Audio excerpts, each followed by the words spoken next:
قرآني نبض حياتي، قرآني طهر ذاتي، قرآني عصمة أمري، قرآني طوق نجاتي. إن القرآن لنور يتفجر في جنباتي، يرفعني عند مليك الخلق لأعلى الدرجات. السلام علیکم ورحمۃ اللہ وبرکاتہ. بسم اللہ الرحمن الرحیم. الحمد للہ وحدہ والصلاة والسلام على من لا نبی بعدہ. اما بعد، رب اشرح لی صدری ویسر لی امری واحلل عقدۃ من لسانی یفقہوا قولی. شروع کرتی ہوں اللہ کے نام سے جو بڑا مہربان نہایت رحم کرنے والا ہے.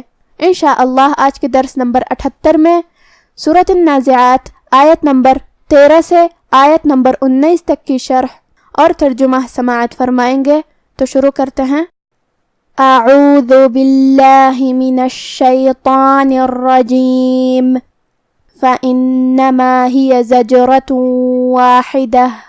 کلمت فإنما میں یہاں نون پہ تشدید ہے تو دو حرف کے برابر ہم حرف النون کو پڑھیں گے کیونکہ تشدید کی اصلیت دو حرف ہوتی ہے. جیسا کہ یہاں حرف النون ہے تو یہ دو نون ہیں. نون ساکن اور نون متحرک زبر سے.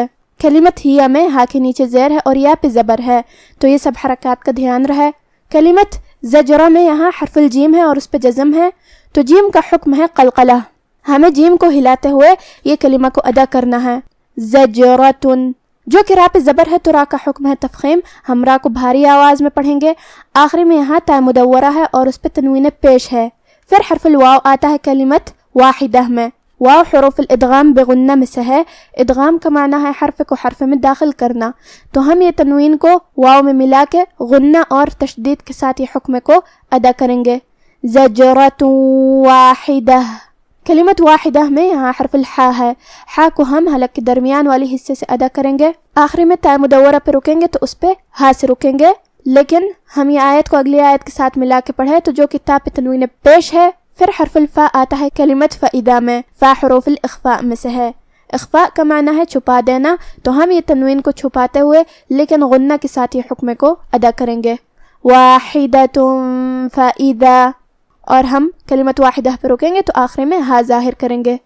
فإنما هي زجرة واحدة فإذا هم بالساهرة.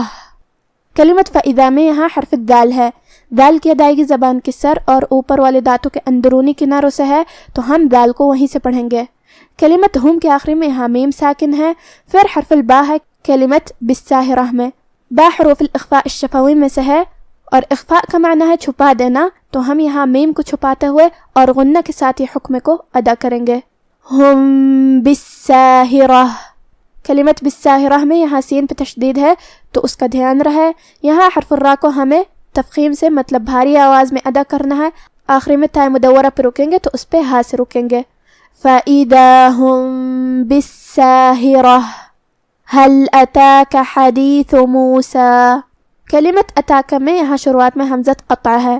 حمزہ کی ادائیگی حلق کے نیچے والی حصے سے ہے لہذا ہمیں حمزہ کو ظاہر کرنا ہے. کلمت حدیث میں یہاں حرف الحا کو ہم حلق کے درمیان والی حصے سے ادا کریں گے. پھر یہاں حرف الثا ہے. ثا کو ہم زبان کے سر اور اوپر والے دانتوں کے اندرونی کناروں سے پڑھیں گے. کلمت موسیٰ کے آخری میں ہم اس پہ رکیں گے تو اس پہ مد الف سے رکیں گے مطلب ہم آخری میں دو مد کے برابر اپنی آواز لمبی کریں گے.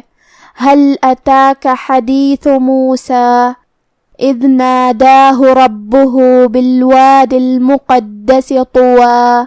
کلمت اذ میں یہاں الف کے نیچے زیر ہے تو ہمیں حمزہ کو نیچے سے پڑھنا ہے. پھر حرف الدال کو ہم ظاہر کریں گے کیونکہ اس پہ جزم ہے. کلمت ناداہ میں یہاں دو مد ہے تو ہم یہ دونوں مد کو ادا کریں گے برابر سا. کلمت ربہ میں یہاں را کا حکم ہے تفخیم کیونکہ اس پہ زبر ہے تو ہمیں را کو بھاری آواز میں پڑھنا ہے. با پہ تشدید ہے تو دو حرف کے برابر ہم حرف البا کو پڑھیں گے. آخری میں ہا پہ الٹا پیش ہے. یہاں مد صلہ صغرا ہے تو ہم اپنی آواز دو مد کے برابر لمبی کریں گے.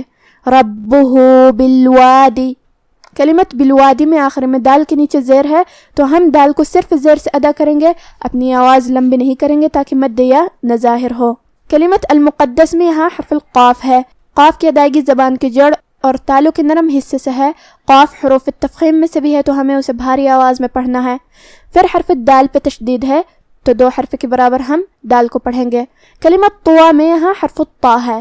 جو کہ طا حروف التفخیم میں سے ہے تو ہمیں اسے بھاری آواز میں منہ پھلا کے ادا کرنا ہے۔ آخری میں یہاں مد الف ہے، ہم اپنی آواز 2 مد کے برابر لمبی کریں گے۔ اذ ناداہ ربہ بالواد المقدس طوى اذهب الى فرعون انه طغى۔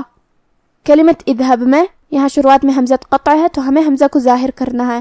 آخری میں یہاں با پہ جزم ہے تو با کا حکم ہوا قلقلہ، ہمیں با کو ہلاتے ہوئے یہ کلمہ کو ادا کرنا ہے۔ کلمت فرعون میں یہاں جو کہ را پہ جزم ہے تو را کو ہلکی آواز میں مطلب ترقیق سے پڑھنا ہے کیونکہ اس سے پہلے والے حرف کے نیچے زیر ہے۔ حرف العین کی ادائیگی حلق کے درمیان والے حصے سے ہے۔ کلمت انہو میں یہاں الف کے نیچے زیر ہے تو ہم حمزہ کو نیچے سے پڑھیں گے، پھر نون کو 2 حرف کے برابر پڑھیں گے کیونکہ اس پہ تشدید ہے۔ یہاں ہاں پہ الٹا پیش ہے تو یہاں مد صلہ صغرا ہے، ہم اپنی آواز 2 مد کے برابر لمبی کریں گے۔ کلمت طغا میں یہاں حرف الغین کو ہم حلق کے اوپر والے حصے سے ادا کریں گے۔ غین حروف التفخیم میں سے بھی ہے تو ہمیں طا کو اور غین کو دونوں کو بھاری آواز میں پڑھنا ہے، جو کہ آخری میں مد الف ہے، اور مد الف اپنے پیچھے والے حرف کا حکم لیتا ہے تفخیم میں اور ترقیق میں، تو ہم یہ پورے کلمہ کو بھاری آواز میں ادا کریں گے۔ طغى اذهب الى فرعون انه طغى فقل هل لك الى ان تزكى۔ کلمت حل کے آخر میں یہاں لام ساکن ہے، پھر حرف اللام ہے کلمت لکا، تو یہاں حکم ہوا ادغام، تو ہمیں پہلے لام کو دوسرے لام میں ملا کے ایک ہی لام لیکن اسے تشدید کے ساتھ پڑھیں گے۔ حل لکا۔ کلمت الہ کے آخر میں یہاں مد ہے، یہاں مد جائز منفصل ہے۔ مد جائز منفصل کا معنی ہے کہ حرف المد پہلے کلمہ کے آخری میں ہو اور اس کی وجہ جو کہ حمزہ ہے وہ دوسرے کلمہ کی شروعات میں آئے۔ مد جائز منفصل میں ہم اپنی آواز 2 سے 4 مد کے برابر لمبی کریں گے۔ کلمت ان میں یہاں نون ساکن ہے، پھر حرف التا ہے کلمت تزکا میں، یہاں حکم ہے اخفاء۔ اخفاء کا معنی ہے چھپا دینا، تو ہم یہ حکم کو غنہ کے ساتھ ادا کریں گے۔ ان تزکا، کاف پہ تشدید ہے تو 2 حرف کے برابر ہمیں کاف کو پڑھنا ہے۔ آخر میں مد ہے تو اس کا دھیان رہے۔ فَقُلْ هَلْ لَكَ إِلَىٰ أَن تَزَكَّىٰ وَأَهْدِيَكَ إِلَىٰ رَبِّكَ فَتَخْشَىٰ۔ کلمت وَأَهْدِيَكَ میں جو کہ دال کے نیچے زیر ہے اور یا اور کاف پہ زبر ہے تو یہ سب حرکات کا دھیان رہے، ہم یہ سب حرکات کو برابر سے ادا کریں گے، کسی ایک کو کم نہیں کریں گے۔ کلمت ربک میں یہاں را کو ہمیں بھاری آواز میں پڑھنا ہے، با کے تشدید کا دھیان رہے۔ کلمت فتخشا میں یہاں حرف الخاء کو ہم حلق کے اوپر والے حصے سے ادا کریں گے اور اسے بھاری آواز میں بھی، کیونکہ خاء حروف التفخیم میں سے ہے۔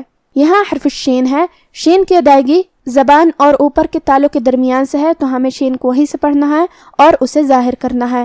آخر میں مد ہے تو اس کا دھیان رہے۔ وَأَهْدِيَكَ إِلَىٰ رَبِّكَ فَتَخْشَىٰ۔ اب آپ سورۃ النازعات کی تلاوت تجوید کے ساتھ سماعت فرمائیں۔ اعوذ باللہ من الشیطان الرجیم فإنما هي زجرة واحدة فإذا هم بالساهرة هل أتاك حديث موسى إذ ناداه ربه بالواد المقدس طوى اذهب إلى فرعون إنه طغى فقل هل لك إلى أن تزكى وأهديك إلى ربك فتخشى۔ تو بس وہ ایک ڈانٹ ہوگی، اس وقت وہ سب میدان حشر میں آ جمع ہوں گے۔ بھلا تم کو موسیٰ کی حکایت پہنچی ہے جب ان کے پروردگار نے ان کو پاک میدان یعنی طویٰ میں پکارا اور حکم دیا کہ فرعون کے پاس جاؤ کہ وہ سرکش ہو رہا ہے، پھر اس سے کہو کہ کیا تو چاہتا ہے کہ پاک ہو جائے اور میں تجھے تیرے پروردگار کا رستہ بتاؤں تاکہ تجھ کو خوف پیدا ہو۔ آج کا ہمارا درس یہیں ختم ہوتا ہے۔ وما توفیقی الا باللہ، والسلام علیکم ورحمۃ اللہ۔